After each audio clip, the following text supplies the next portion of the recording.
Bonjour à tous, avec l'aide de Dieu, nous allons étudier le Rambam, le loi des Sur Misbéas, qui est interdit d'offrir sur l'autel, le troisième chapitre. Dans les chapitres précédents, le Rambam nous a parlé des défauts qui disqualifient un animal. Maintenant, à l'Acha Aleph, le Rambam nous parle d'un oiseau, et Namumim Posim Be'of, les défauts physiques ne disqualifient pas un oiseau. Deuxième point, en ce qui concerne l'oiseau, que ce soit un mâle, que ce soit une femelle, Be'of, dans l'oiseau, c'est kasher, c'est valide pour offrir en sacrifice. Chez le Nemar, Tamim Zachar, car l'expression qui est dit Tamim et Zachar, Tamim qui n'a pas de défaut et Zachar que ce soit mâle et non pas une femelle, elle a Behema Bilvat. Cette expression est dit uniquement dans les animaux. En effet, le verset il dit Tamim Zachar, Bakar, Baksavim, Baizim. Donc ils sont dans les animaux, ça doit être sans défaut et masculin. Je rajoute une parenthèse, en effet, il y a certains sacrifices qui sont donc femelles, mais c'est lorsque la Torah le dit explicitement qu'ils vont être femelles. En tous les cas, le Ram, ce qu'il nous dit ici, c'est en ce qui concerne l'oiseau, ni ça a besoin d'être un mâle, et ni il y a besoin d'être sans défaut. Mais le Ram souligne, Medvarim Amorim, dans quel cas s'applique, on dit que le défaut ne disqualifie pas l'oiseau, c'est des Moumin Tanim, dans des petits défauts, c'est-à-dire des défauts qui ne sont pas visibles. Aval Off, chez Yavashga, pour un oiseau, que son aile a séché au Nismet Einok, son œil a été crevé au Niktearak, donc son pied a été coupé, Assur les Gaber Misbeach, il est interdit de l'offrir sur l'autel, chez le Makrim Chaser Klal, quand on n'a pas le droit d'offrir un animal qui est manquant, ou un oiseau aussi qui est manquant. Donc, est-ce qu'il manque un membre? Encore un point qui concerne l'oiseau aussi, que si l'oiseau a une tréfa, c'est-à-dire une maladie qui va le faire mourir, et qui rend même interdit de le manger en général, pas spécialement pour le sacrifice, même en général dans le choulin, dans le profane, si j'ai un oiseau, et même si je l'ai fait la shrita, mais s'il est tréfa, s'il a une maladie qui va mourir, je n'ai pas le droit de le manger. Dans ces cas-là, Rezenif Sal Korban, il est disqualifié aussi pour le sacrifice. À la Chabet, nous avons ici une image d'un tord et ici d'une yona. Donc, une tord, c'est une tourterelle, yona, c'est une colombe. Donc, nous allons apprendre donc, la différence entre les torim et les bnei yona. La Torah, elle dit les torim, les tourterelles, ils doivent être grandes, adultes, et les bnei yona, vu qu'il y a écrit bnei yona, donc des enfants, ça, des petits colombes, on apprend donc que ça doit être quand ils sont encore jeunes. Comme on peut voir aussi sur l'image, autour du cou, les oiseaux, donc ils ont des plumes. Ces plumes-là vont nous intéresser dans quelques lignes. Torim ktanim psulim. Les petites tourterelles sont disqualifiées pour l'autel. Ou bneyona gdolim, et des colombes qui sont grandes, psulim sont disqualifiées. Chez Nema, parce que la Torah dit, minatorim bneyona, que vous allez amener donc parmi les tourterelles ou les jeunes colombes bneyona. Donc, on apprend que c'est Bnei Yona, c'est quand les colombes, ils sont jeunes.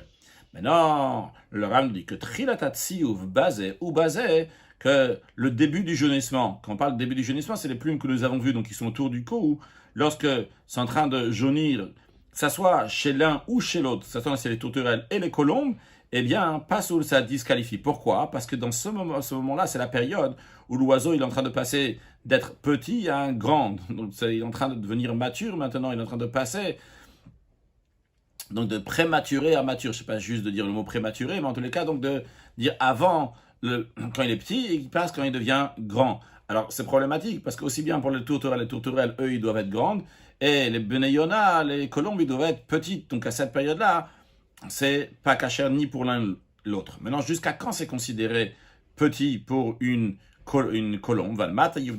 Jusqu'à quand les colombes ils sont valides pour sacrifice à l'autel? Tant qu'on enlève une plume et l'endroit où on enlève la plume, eh bien, à la base là-bas, il y a maintenant du sang, c'est considéré qu'il est encore petit et donc il est kasher. Ve'atorim, les tourterelles, ils sont ksherim, ils sont kasher lorsqu'ils vont être grands, c'est quand ils vont être grands, mais chez Yaziv, ou lorsqu'ils vont prendre une teinte dorée, donc c'est-à-dire que les plumes de son corps deviennent rouges et brillent comme de l'or. Alacha Gimel, Hatumtum. Le tumtum, donc c'est un animal que les organes génitaux sont recouverts d'une membrane de sorte qu'il est impossible de distinguer si c'est un mâle ou une femelle. Ve'androgynos. Et l'androgynos, l'androgyne, donc celui qui présente à la fois les organes génitaux masculins et féminins, donc on ne va pas traduire dans la suite le tumtum et androgynos, bien qu'il n'y a pas un plus gros défaut que ça. Mais ils sont disqualifiés à l'autel pour une autre raison. Parce que c'est un doute, est-ce que c'est un masculin ou un féminin? Donc ils sont considérés comme une autre espèce. Quel est le problème? Au Bakorbanot Nehemar, à propos des sacrifices, il est dit Zachar Tamim, Nekeva Tmimam. Lorsqu'il s'agit d'un mâle, il y a écrit un mâle sans défaut. Lorsqu'il y a écrit, on parle d'une femelle sans défaut, donc il y a écrit que ça doit être un mâle ou une femelle. Zachar Vadai, Nekeva Vadai. C'est-à-dire que ça va être un mâle sûr ou bien une femelle sûre. Mais celui-là, il est ni l'un ni l'autre, ni Zachar ni Nekeva, ni mâle ni femelle, c'est comme une autre espèce. Les filles, c'est la raison pour laquelle. Même si l'oiseau, donc il est tumtum androgynos, lui aussi, il est disqualifié pour l'autel, bien que le défaut ne disqualifie pas un oiseau. Donc s'il est tumtum androgynos, l'oiseau devrait être valide, mais quand même, il y a un autre problème. Pas le problème de moum du défaut, mais il y a un autre problème qu'il est. Il n'est pas zachar vada, il n'est keva vada, il n'est pas femelle ou mâle sûr. De même un animal qui est né d'un croisement de deux animaux d'espèces différentes. De même, un animal qui est né par césarienne. De même, un animal qui est né, mais les 7 jours ne sont pas encore passés depuis sa naissance. Psoulin, ces 3 catégories donc sont disqualifiées pour l'autel. Bien qu'ils n'ont pas de défaut. D'où on apprend ces 3 choses-là. Il y a un verset, dans le verset, donc il y a 3 parties, il y a même une 4e partie que le Ram va nous dire à la fin de la Lacha. Premièrement, il y a écrit dans le verset Shor, Ochesev, Oez. Un bœuf, un mouton ou une chèvre. Donc on est en train de dire ici une définition bien claire. Donc ça doit savoir un Shor, ou un Kesev, ou un Ez, donc l'animal bien spécifique et non pas d'un croisement. Donc chaque espèce, elle doit être en elle-même. Non pas qu'il soit né d'un croisement d'un mouton et d'une chèvre. Après la suite du verset, il dit Ki Valed, quand il va naître. L'expression de Ki Valed sous-entend quand il va naître de manière naturelle. Pour être les Yotzet Dofen, ça exclut un animal qui est né par césarienne. La suite du verset dit Hayashiva Tiamim, pendant 7 jours, cet animal va rester avec sa mère. Donc il va être pendant 7 jours. Pour être les Mchusazman, ça vient exclure l'animal qui est prématuré. Donc le temps n'est pas encore passé, les 7 jours ne sont pas encore passés. Et à la fin du verset, il dit Tachat Imo, sous sa mère. Pour être les Yatom, cela vient exclure un orphelin. Qu'est-ce que ça veut dire un animal qui est orphelin? Chez Nolad Achashini Shitra Imo, c'est-à-dire que on a fait la shrita de sa mère, et après seulement qu'on a abattu sa mère, lui il est sorti du ventre de sa mère quand il est né, donc il était orphelin, il n'était pas tachat imo, il n'était pas sous sa mère, donc il est aussi disqualifié pour sacrifice. Alachahe, adninme, un animal qui ressemble à une autre espèce animale. Afampicheno kilaim, bien qu'il ne soit pas issu d'un croisement, Areo pas sous la misbeach, il est quand même disqualifié pour l'autel. Keitzad, comment ça? Rachel sheyal datimines, une brebis qui a enfanté donc un petit qui ressemble à une chèvre. Ou bien une chèvre qui a enfanté un animal qui ressemble à un mouton.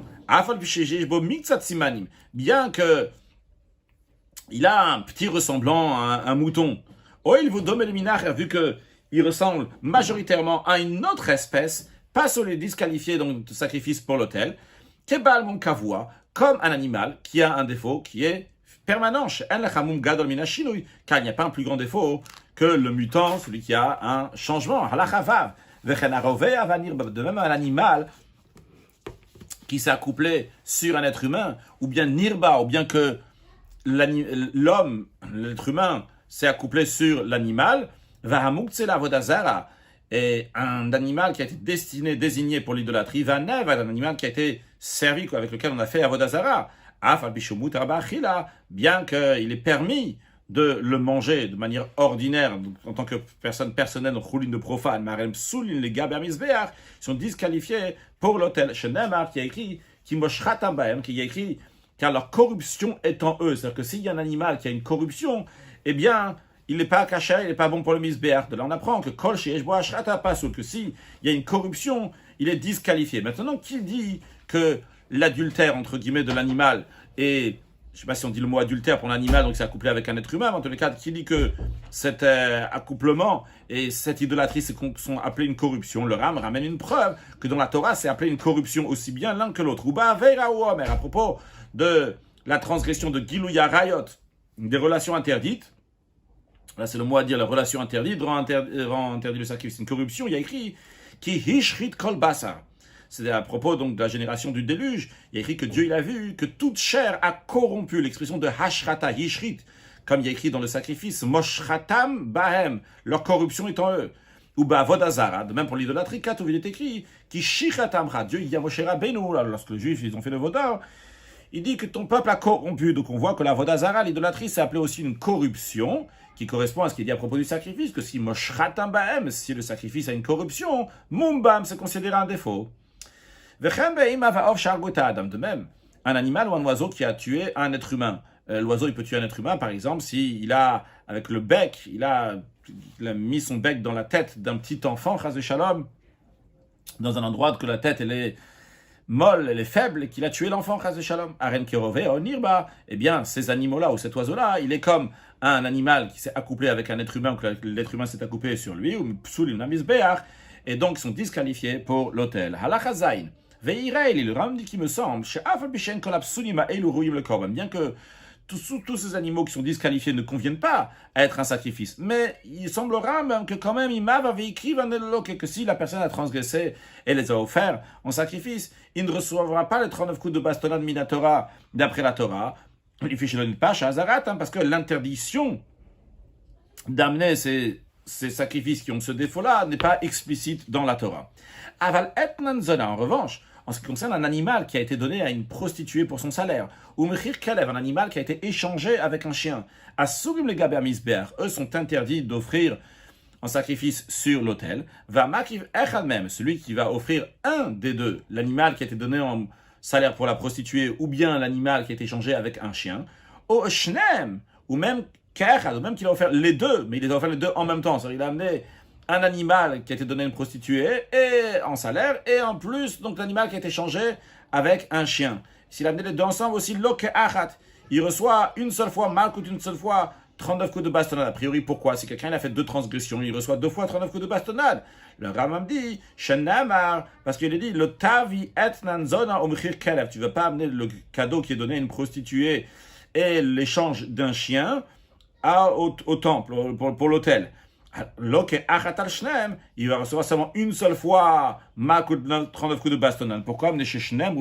Parce que les deux, ils ont été dits avec un seul lave. C'est-à-dire, comme vous voyez dans le verset, il y a écrit l'eau au début du verset, non, tu ne feras pas ça. Et dans le tu ne feras pas, il y a écrit les deux en même temps. Aussi bien le cadeau qui a été donné à une prostituée pour son salaire, et aussi bien l'animal qui a été échangé par un chien. Donc l'interdiction, c'est une seule interdiction dans laquelle il y a 2 détails. Donc s'il a fait les 2 détails de cette interdiction-là, c'est une seule interdiction. Et donc il recevra seulement une seule fois les 39 coups de bastonnade. C'est un commandement positif d'amener tous les sacrifices uniquement à partir du 8e jour. Shenamar, parce que la Torah dit que pendant 7 jours l'animal va être sous sa mère, et à partir du 8e jour et la suite, il va être agréé. Et pendant les 7 premiers jours, où Nika Mechusasvan est appelé un animal donc qui est prématuré. Bien que, on vient de dire donc, que s'il est prématuré, il est disqualifié pour le sacrifier. S'il a transgressé, il a amené en sacrifice, et il ne reçoit pas les 39 coups de bastonnade. C'est car c'est une interdiction qui vient d'un incident positif. Le nirtza korban, mais quand même, c'est que la Torah n'a pas dit clairement c'est interdit. La Torah a dit qu'il faut offrir à partir du 8e jour. Elle n'a pas dit c'est interdit avant. Donc finalement, vu que la Torah a présenté ça de manière positive, même le négatif qui en découle de ça, c'est considéré aussi un positif. Le nirtza korban, mais quand même le sacrifice n'est pas agréé. Halachatet, torim shelo igi azmanam. Des tourterelles qui ne sont pas encore, c'est pas encore arrivé donc leur temps, donc ils sont pas encore assez grands pour être offerts. Qui sont considérés comme prématurés dans l'animal. Et des colombes que leur temps est déjà passé, donc ils sont déjà grands, donc ne peuvent pas être offerts non plus. Hakol ke baal moum, ils sont tous considérés comme un animal qui a un défaut physique. Celui qui les offre ne recevra pas les 39 coups de bastonnade. Pas se venir, ça vient que le sacrifice est disqualifié et n'a pas été agréé. Halacha Yud. Hamakdish tumtum vandroginos utrif avec ilay viyotzedofen. Celui qui sanctifie un animal ou un oiseau qui est tumtum androgynos, ou bien trefa, qui est une grave maladie qui va le faire mourir, ou bien qui vient d'un croisement de 2 animaux, ou bien qui est né en césarienne pour l'autel. On a dit que tout cela donc, ne peut pas être offert sur l'autel, mais lui, il les a consacrés pour l'autel. Alors, on avait appris, donc il n'y a aucune douche, aucune sainteté qui s'est mis sur ces animaux-là. C'est comme si qu'il avait sanctifié pour l'autel du bois et des pierres.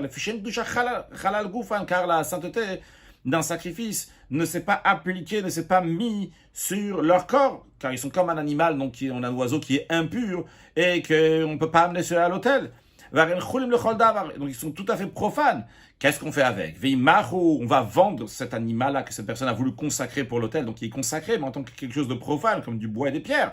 Même, avec l'argent qu'il va avoir de cet animal, qu'il a vendu, il va amener un sacrifice, le sacrifice qu'il veut.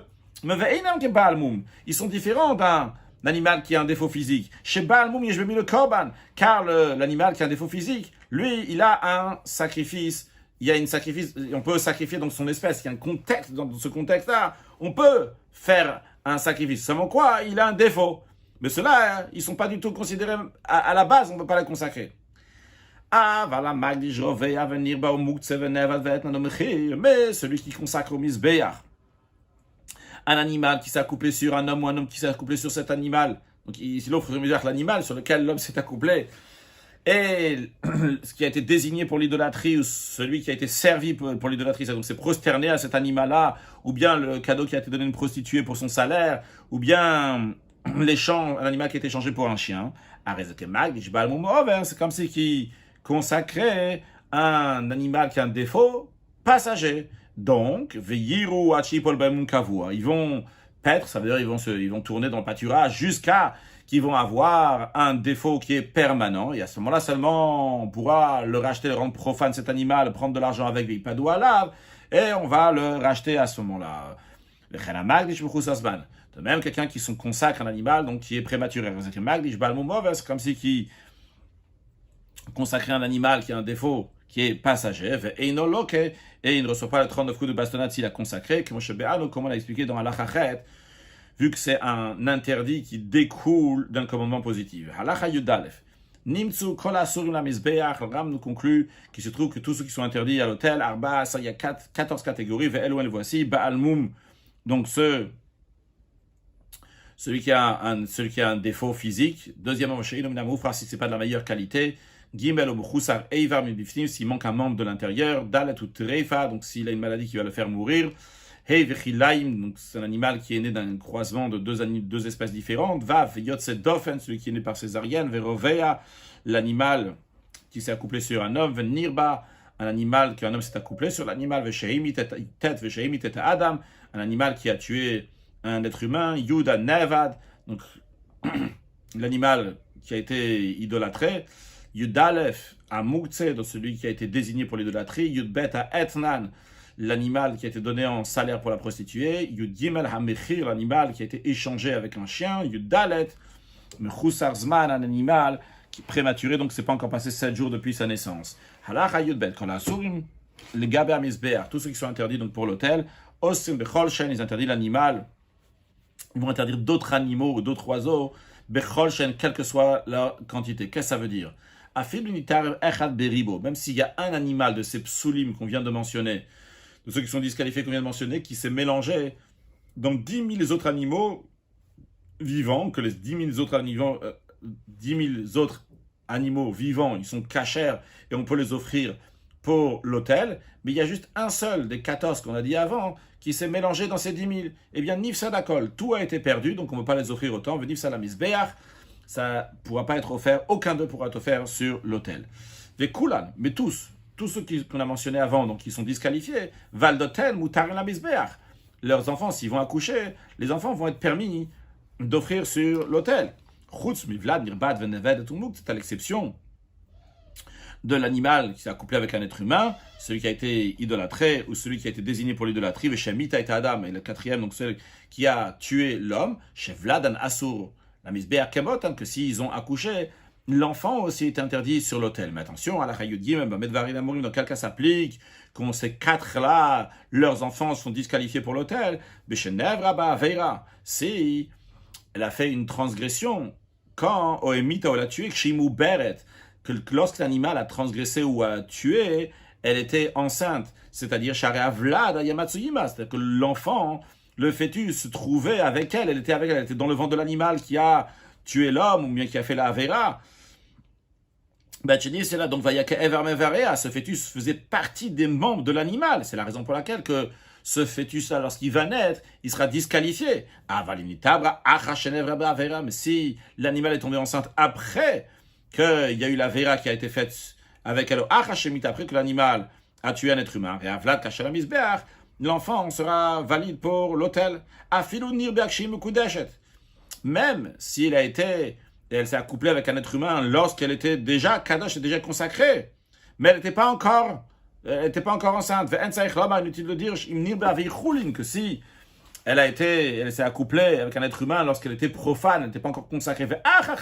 Après seulement, il a consacré Venitabra et après, elle est tombée enceinte chez Vladamutar. Évidemment que dans ces cas-là, l'enfant sera permis parce qu'il ne faisait pas partie de l'animal au moment où l'animal a fauté. De même, un poussin qui est né d'un œuf, d'une tourterelle ou d'une colombe qui était tréfa, qui était très malade, mout à la misbéar, c'est permis pour l'autel. Halacha yudalet, amishtacha le kama, celui qui se prosterne a du blé qui est sur pied. Donc, c'est-à-dire des pieds de blé qui sont sur pied, c'est-à-dire qu'ils n'ont pas encore été moissonnés. Chite amutar limnachot. Le blé de ces épis-là sera permis pour le sacrifice de mincha, pour l'offrande de l'oblation qui est dans le temple, qui est fait avec de la farine. Pourquoi? Car ça a changé. Avant, c'était du blé, maintenant, c'est de la farine. Ça ressemble à des enfants que les parents animaux donc étaient interdits, les parents animaux étaient interdits pour l'autel, et que leurs enfants, ils sont permis ici aussi. Donc la base, donc la chita, le blé lui-même, donc serait interdit, mais la farine, elle est permise. De même un animal donc, qui était engraissé avec des vestes, avec des herbes d'idolâtrie, quand on dit des vestes d'idolâtrie, ça peut être qu'on a fait l'idolâtrie avec ces herbes-là eux-mêmes, ou bien qu'ils ont été offerts à l'idole, ces herbes-là, et bien quand même l'animal, mouter et la misbéach, il est permis à l'autel. Pourquoi Sharenishtano? Parce qu'ils ont changé dans le corps de l'animal. On a le droit d'acheter des animaux, ou bien des oiseaux, des non-juifs, pour nous, les juifs, les consacrer pour en faire des sacrifices. On ne craint pas que peut-être quand l'animal ou l'oiseau était chez le goy, eh bien à ce moment-là, il y a une nirba, il a été donc accouplé. On ne craint pas non plus que peut-être il a été désigné pour l'idolâtrie ou qu'il a été servi pour l'idolâtrie. On va savoir et être sûr qu'il va être. Donc il va être, si on est sûr seulement qu'il a été désigné, ou bien qu'il a été nevad, mais qu'il a été servi. Et d'où on apprend ça, on peut voir dans le verset qui parle de Shmuel, qui a dit au prophète Shaoul, le prophète Shmuel qui a dit au roi Shaoul d'aller tuer tous les animaux qui appartiennent à Amalek. Il y a écrit là-bas que Shaoul, finalement, il n'a pas tué tous les animaux. Et lorsque Shmuel lui a dit qu'est-ce que j'entends, il a dit c'est des animaux, mais Amalek et Evium qu'on a amené de chez Amalek. Que le peuple a voulu épargner sur ces bons moutons et ces troupeaux, le gros bétail, les moutons, les gros bétail, pour offrir à le Zvoach Hashem Elokecha, plus précise, Metavatson Vabakar, donc le petit bétail, le gros bétail, pour offrir à Kadosh Baruch Hu. Et là-bas, évidemment, dans le contexte, Shaoul s'est mal comporté, il aurait dû tuer tout ce qui appartient à Amalek. Mais le principe, on voit que on pourrait prendre ça de Amalek et de les amener en sacrifice. On n'aurait pas demandé, peut-être quand c'était chez Amalek, ça, ils ont fait un Vodazara, ou bien on a fait une Avera avec eux. Non, on pouvait directement les prendre, il n'y avait pas de souci sur ça. Conclure avec la mot de Chassidut sur ce qu'on vient de dire.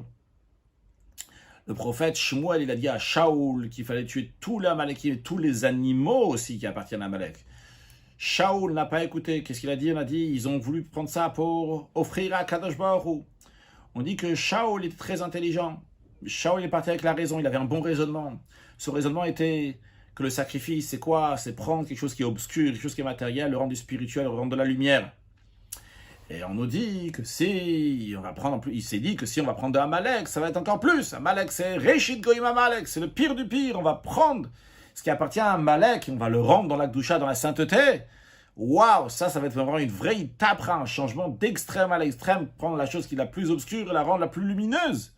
Et c'est pour ça, ils ont Meitavatson Vabakar, le meilleur du petit bétail, du gros bétail pour offrir à Kadosh Baruch Hu. Il n'y a pas mieux que ça. Mais quand même, Shaol alachacharatam, Shaol est parti derrière la raison. Et ça n'a pas marché. La royauté lui a été reprise. Et Shmuel lui a réprimandé, il lui a dit, Tov Shmuel mizel tov la hakshiv mechel avelim. Il vaut mieux écouter, avoir Kabbalatol, recevoir le joug d'Akadosh Baruch Hu mieux que les graisses de bélier, que les graisses des meilleurs sacrifices. En effet, des fois, il peut y avoir la raison, le raisonnement, même un raisonnement de Gdusha. Mais tous ces raisonnements-là, c'est des raisonnements d'humains qui rentrent dans la Gdusha. Mais ce qu'Akadosh Baruch Hu, il veut, il le dit clairement de le faire. Il ne faut pas aller derrière la raison, il faut aller derrière ce qu'Akadosh Baruch Hu il nous dit de faire. Et c'est par cela qu'on fait une vraie demeure à Akadosh Baruch Hu, qu'on change l'obscurité en lumière et qu'on amène la venue de Mashiach now. Excellente journée.